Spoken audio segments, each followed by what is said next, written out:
Hi, this is just a quick video about how to find carbon electrodes on the Zimmer and Peacock, carbon screen printed electrodes on the Zimmer and Peacock website. And I'll also use the webcam to show you some of these as well. So products, screen printed electrodes, bare carbon sensors. So here I have 3 buttons, and in a bit I'll edit the page and put some videos here as well, but I have 3 buttons.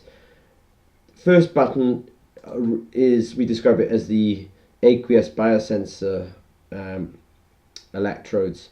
So these are very good as biosensors. They have a very good reference electrode. It's silver chloride, but I have a distinction between electrodes that I suggest for biosensor applications and electrodes I suggest for organic solvent applications. So what I'll do is I'll show you a couple of electrodes. So here is one with the pale blue dielectric or insulator, and that's for biosensors. And then we have these other ones that are called a solid white, and those are really for organic solvent applications. So these are really resistant to solvents like THF, that's tetrahydrofuran. Now the reason we have those is we had a customer who was using organic solvents, and they really needed the chemical resistance. So I prefer these electrodes, but there's applications, especially organic solvents, where you require higher chemical resistance. So we have those as well. So I'm just going to go back one page and also say we have another button here, which is the value sensors. So let me show you the difference between, so here's a value sensor, and here's kind of the normal. And effectively we are able to make the value sensors, because of the smaller size, you can basically make larger numbers of them, and therefore we pass on the cost.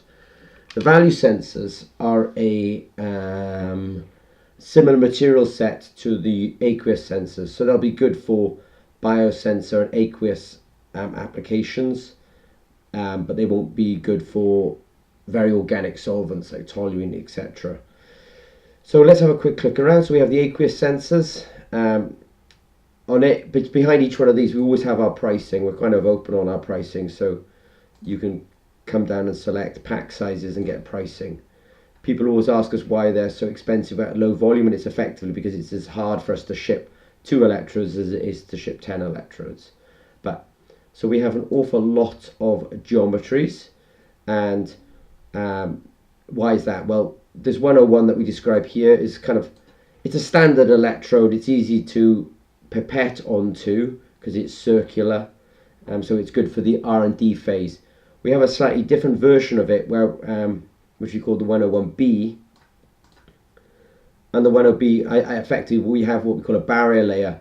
We've built the insulator between the working and counter electrode, and it actually stops solvent or water wetting everywhere.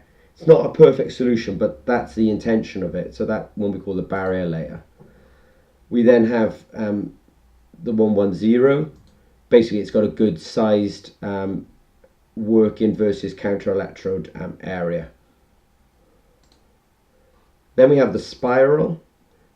The spiral is really, for me, it's actually 2 line electrodes. So for people who want to do impedance, resistance, conductivity measurements, it's basically 2 lines, and then we've spiraled them up.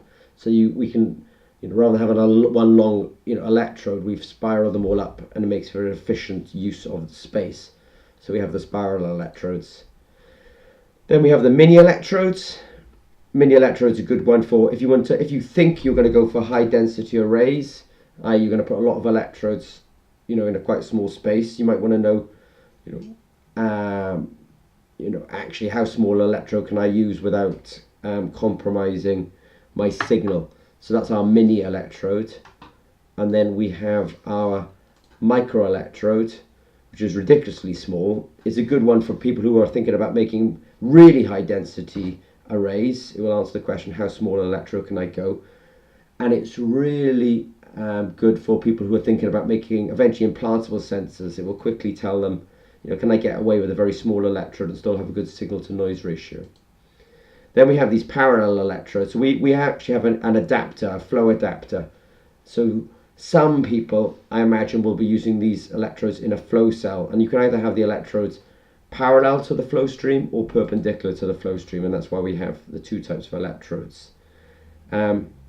I actually quite favour the parallel electrodes, and the reason is eventually I want everyone to go to market, and if you look at something like a glucose strip, the electrodes are never circular, they're always parallel, and the reason being for that is a glucose strip, when you go and look at it in a supermarket or a pharmacy, there's an idea that the blood or the solvent, or sorry, the solution is wicking over electrodes or is passing over electrodes. When you pass over a circular electrode, that's not a very even event. It sort of touches one edge and then more and more of the electrode is covered. When the electrodes are parallel, the blood can come over and sort of cover them quite quickly and in a very even manner.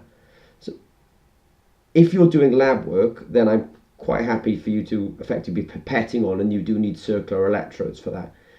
Really, if you're doing flow work, then actually I suggest the parallel electrodes. And if you're going for a medical diagnostic type application, for example, you want to go into a cartridge like this,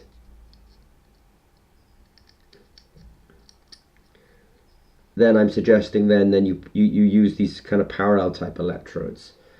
Right, so far I've touched on that we have effectively three buttons, the aqueous, the organic. When you look at the organic, let's say sensors, they're exactly the same geometries that we just discussed. Now, these are UV cured electrodes or sensors, and actually they're much more organic, much more resistant to organic solvents. They also have a higher impedance on the electrode. So I'm very judicious in the way when I suggest these electrodes. I really have to, contact me, talk to me, and let's discuss, when to use these and when to use the other electrodes. And then the value sensors, we have them available in carbon and platinum at this moment, and we have them in three geometries. Let me suggest that if you're going for the value electrodes, go for what we call the 203. Hopefully that's the 203. So the 203 is this guy. You can run him in 2 electrode mode or 3 electrode mode. So my suggestion is this one, because in some ways we as a company are strategically going towards that electrode, and the more people who are using it, higher the volumes, and effectively the price will come down for you as an end user. So I've shown you our standard electrodes. Also know that actually we do customization. I mean that's we do an awful lot of customization, but I just want to show you standard electrodes. So if you want to kind of get going with us quickly, then then I'm going to send you to this page and ask you to navigate around. And really, if you have any questions, that's when to come back and have a sort of conversation with me. Some accessories that might be useful to you. I'm just looking for my connectors. We have these three-way connectors. These will work with our value sensors and our normal sensors.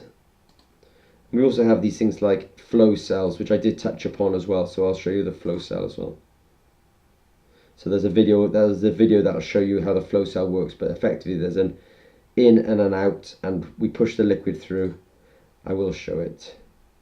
This is also a YouTube video, so you'll be able to find this as well. So I'll go forward on this quite quickly. In a minute I'll start pushing the solution and it'll flow over the sensor. So just to know that we've also got these flow cells as well. Alright, so in summary, to find our screen printed carbon electrodes, come to this page. Most of the time I'd ask you to go towards these standard sensors. More and more we'll start doing the value sensors and doing adapters around the value sensors. And if you're really doing organic solvents, then I'm going to ask you to go towards the organic solvents. We're a pretty friendly company, so please, or a very friendly company, so please, if you've got any questions, just contact us. This form comes straight to me and I'll respond pretty quick. Alright, thanks very much.